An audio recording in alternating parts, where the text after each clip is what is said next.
आपका नफरत में भी एजेंडा है और मोहब्बत में भी एजेंडा है। एक एजेंडा है मोहब्बत। फैक्ट से एकदम हम सिर्फ मोहब्बत फैलाने में मानते हो और आप सिर्फ नफरत फैलाने में मानते हो।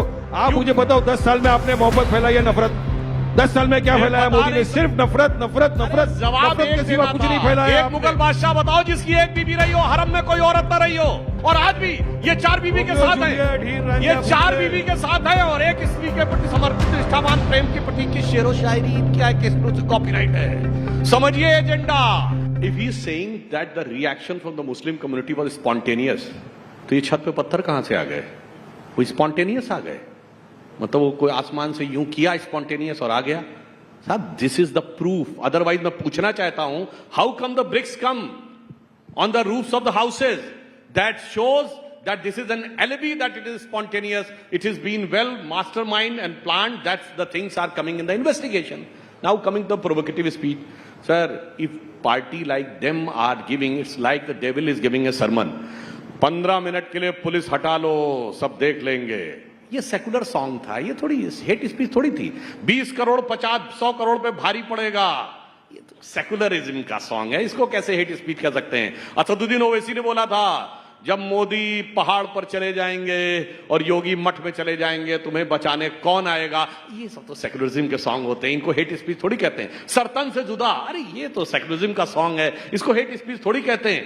This is the dichotomy of the character, and the intellectual establishment of India has been totally captivated and perverted by these type of arguments, that their view has become so much lopsided that has created this type of situation.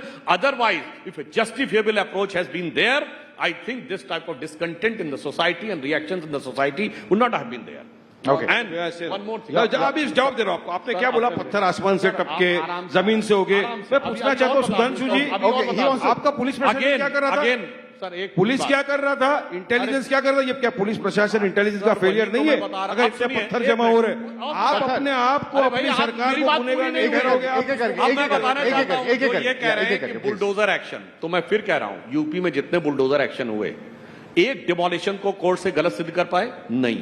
All were illegal constructions, duly notices were served. अब आप ये कह रहे हैं कि साहब एक गलती की वजह से दूसरा, पूरी बात है, एक दिखाइए ना जहां कोर्ट ने कहा डिमोलिशन गलत है। आपने एक व्यक्ति का घर तोड़ दिया, इसके नाम पे घर ही नहीं था, वो घर उसकी बेटी के नाम पे था, आपने जाके उसका घर तोड़ दिया। ये भी रीजन तो ये लॉजिक दिया जाता है कि एक अपराध के लिए दूसरी सजा कैसे दी जा सकती। मैं आप सबसे कह रहा हूं, आप कार चलाते हुए जा रहे हो या बाइक चलाते हुए, ओवर स्पीडिंग हो, पुलिस वाला रोके, फिर वो कहे गाड़ी कागजात दिखाओ, अगर कागजात नहीं है, डीएल नहीं, तो आप ये थोड़ी कह सकते नहीं सिर्फ ओवर स्पीडिंग का चार्ज करिए, कागजात नहीं है तो कहे गाड़ी जमा हो जाएगी।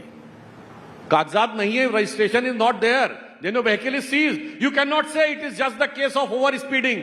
So when a crime is committed, the entire background of the criminal is scanned, and wherever it is found, it is given. That's why they haven't got a single cancellation from court. This is again, and camouflage has been set, try to put up the things in a different perspective. और हकीकत जानते क्या है? इनके साथ यही problem है। जिन लोगों ने पूरे हिंदुस्तान में, जब कभी मोदी जी की सरकार नहीं थी, ये बताइए, ये पत्थर की बात कह रहे हैं, ये कश्मीर में पूरी भीड़ निकलती थी कि नहीं? जुमे की नमाज के बाद पत्थरबाजी करते हुए किसी इंस्पेक्टर अयूब को मार देती थी। अब दिखती है भीड़ पत्थरबाजों की। कश्मीर में बंद हो गया कि नहीं? कोई स्पॉन्टेनियस नहीं था, एवरीथिंग वाज मास्टरमाइंडेड। 23 मिनट हो गए, 23 मिनट हो गए। अब मैं आप लोग सब यहाँ बैठे हुए, मैं आपको बीजेपी का हकीकत चेहरा बताना चाहूंगा। 23 मिनट हो गए, जिसमें 15 मिनट सुधांशु जी ने भाषण दिलाया, चिल्ला किया। मुझे बताओ, इनकी बात में एक भी बार इन्होंने डेवलपमेंट, विकास की बात की, एम्प्लॉयमेंट, जॉब की बात की? एक भी मर्तबा बात नहीं की 23 मिनट में भी। ये असली चेहरा है बीजेपी का। बात है कि पत्थरबाजी, मुसलमान, हिंदू, इसके सिवाय टॉपिक ही पॉलिटिक्स से पोलराइजेशन है। अरे अभी तो सौगातें ईडी आ रहा है, सुनिए। आज तक तो ये सौगातें ईडी दे रहे थे, ईडी जा रही थी सबके, आप सौगातें दिए। अरे सुधांशु भाई, 25 करोड़ की आबादी है, 32 लाख लोग को देके क्या करेंगे आप? बाकी के सब कहां जाएंगे? और आपको क्या लगता है मुसलमान आपके 32 लाख के लोग ये क्या भूखे हैं क्या? आपके मोहताज है क्या आपकी ईडी? अरे नहीं सी हमको ऐसी ईडी। आपने हमको बहुत सौगातें दे चुकी, आपने हमको दिया गोदरा, अरे बिल्किस बानो के बलात्कारियों को आपने छोड़ दिया, कितनी बड़ी सौगात आपने दी। जकिया जाफरी बेचारी इंसाफ की गुहार लगाते लगाते इंतकाल फरमा गई, उसको आपने इंसाफ नहीं दिया, उसको इतनी बड़ी आपने सौगात दे दी। आज भी आप सिर्फ और सिर्फ बिहार इलेक्शन के पहले एक ये सौगात का एक छिपछुरा छोड़ के ये करो, कोई मुसलमान नहीं लेने वाला। अगर देना है मुसलमानों को हमारी वक्फ की जमीन के खिलाफ जो आपने बिल निकाला है, विड्रॉ करो, चलो मानेगा वारिस पठान। क्या आपके अंदर वाकई में 56 इंच का सीना है? मैं आके आपको सलाम ठोकूंगा मोदी जी। आप हटाओ वक्फ का बिल, आप इंसाफ करो मुसलमानों के साथ, इंसाफ करो उन लोगों के साथ जिनको आए दिन आप उठा के जेलों के अंदर बेकसूर लोगों को बंद करते हो। अगर आपको कुछ सौगाती देना है, रोको नफरती चिट्टू को जो हमारे भारत देश में हर आए दिन मुसलमानों के खिलाफ अनाप शनाप बकवास करके देश का राज्य का माहौल खराब करते हैं। तब हमको लगेगा कि आप इंसाफ कर रहे हो। ये रेवड़ी बांटने से क्या होने वाला है? स्टेटमेंट मैं पढ़ना चाहता हूं। I just want to read out your own statement to you.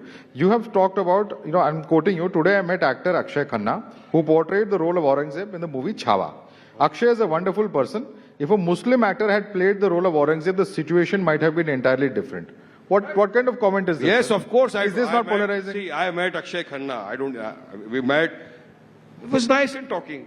And we just spoke about certain topics. And I said, sir, आपने तो छावा फिल्म कर ली, आपको तो कुछ नहीं होगा क्योंकि आप तो अक्षय खन्ना हो, विनोद खन्ना के बेटे हो। लेकिन यकीन मानो अक्षय, अगर आपकी जगह पर कोई और मुस्लिम ने ये रोल कर दिया होता, आपकी जगह कोई भी मुस्लिम एक्टर होता जिसने रोल किया होता, तो अब से क्या हो जाता उसके साथ। अरे आप तो उसको औरंगजेब समझिए, उसका मॉब लिंचिंग ऐसे कैसे कह सकते हैं? शाहरुख खान है, आमिर खान है, क्या मॉब लिंचिंग याद आता है आपको?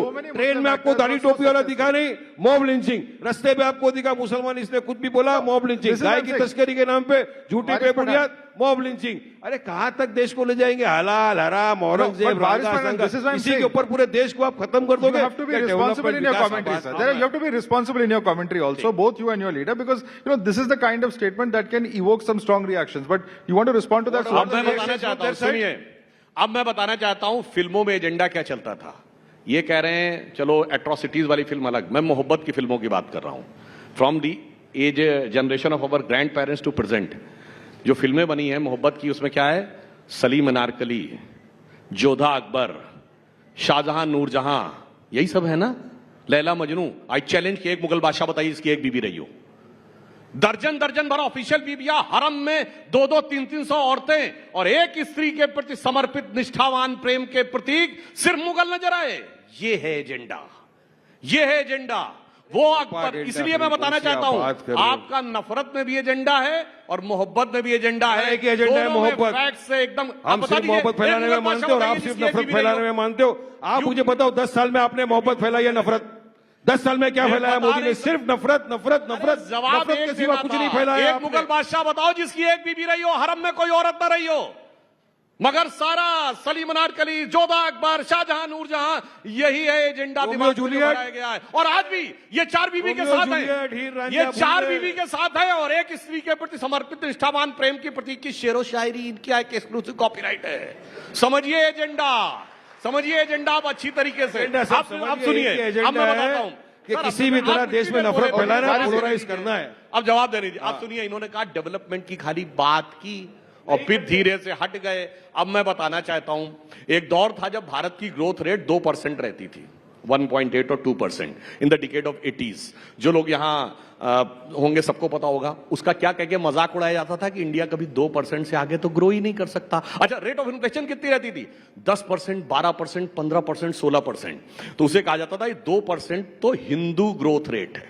आप सबने वो टर्म सुना होगा, it is 2% Hindu growth rate, और महंगाई की दर 10% रहती थी। और जब से हिंदुत्व वाले आए हैं, अब ग्रोथ रेट क्या है कि आईएमएफ की चीफ क्रिस्टीना जॉर्जिवा ये कहती है, एक दौर था इनके दौर में, जब याद करिए वो पुरानी फिल्म का गाना है ना, फिल्मों की बात हुई है, जब जीरो दिया मेरे भारत ने दुनिया को तब गिनती आई। उससे पहले प्राण क्या कहता है? क्या कंट्रीब्यूशन है तुम्हारे कंट्री का? India's contribution to the world is 0, 0 and 0।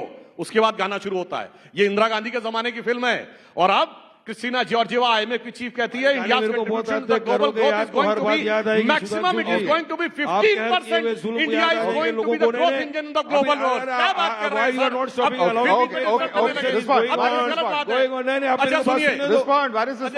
अरे अब यही होता है जब फैक्ट खराब आया देश को आगे लेके जाना क्या पीछे ले जाना? मैं चाहता हूं देश को आगे ले जाना, आप पीछे लेके जाना चाहते हो। 300 साल पुराने आप ये गाने गा रहे हो, गाने 10 seconds Sudhanshu, conclude, and then you can come in. Inflation rate क्या है? 10 seconds. अरे बताइए इन्फ्लेशन रेट क्या है, ग्रोथ रेट क्या है? $1 ट्रिलियन इकोनॉमी कुछ बनने नहीं के लिए पता है। बताइए मेरे को। 2 करोड़ युवाओं को रोजगार मिल गया, बताइए मेरे को। 15 लाख आ गए अकाउंट में, आया कि नहीं Now आया? he is अरे कुछ exposed. नहीं आने वाला है, इनके पास आप पूरा का एक्सपोज कर दिया मैं development आपको। तो अब आ गया हमारा एक ही पोलराइजेशन मुद्दा, मुसलमानों को गाली दो। अरे भाई, सबसे डेवलपमेंट top से भाग target। के polarization बताओ में मुझे ये जा रहे डेवलपमेंट हैं। में क्या किया आपने? बुलेट ट्रेन आने वाली थी, किधर मैं बोल है लूं। Bullet train? कहाँ घूम रही है? मैं ढूंढ रहा हूँ दूरबीन लेके, कहाँ घूम रही है बुलेट ट्रेन? बताओ। 2 करोड़ युवाओं को रोजगार मिलने वाला था, मैं रस्ते में पकड़ पकड़ के पूछ रहा हूँ, बताओ तेरे को रोजगार मिला क्या? युवा बोलता नहीं मिला वारिस भाई। एक एक को पकड़ पकड़ के पूछना, 15 लगाया तेरे अकाउंट में, बोलता नहीं मिला वारिस भाई। ये जुमला जुमला जुमला है सुभाष भाई। जुमले के सिवा आपके पास देने के लिए कुछ है तो बोलो, पब्लिक को दे दो ना। अभी आप सौगातें ईदी बांट रहे हो, वे सौगातें जुमले बांट बांट के 10 साल आपने देश को बेवकूफ बना दिया। पहली बार ईद आई क्या? 10 साल से आप सत्ता में हो, 20 ईद आके चले गई। 19 ईद में आपने सिर्फ नफरत बांटा, ईडी बांटा। ये ईद में आप सबको किट बांट रहे हो। क्यों बिहार हार रहे हो? बिहार गया, खसक गया, Okay. पैदल मैं गया। बोल सकता हूँ। We're drawing to the end of the debate.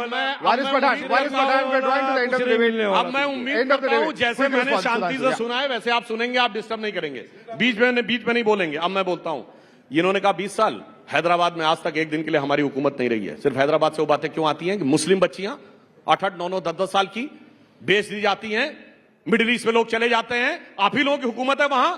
क्यों इतनी गरीबों गुर्बत है?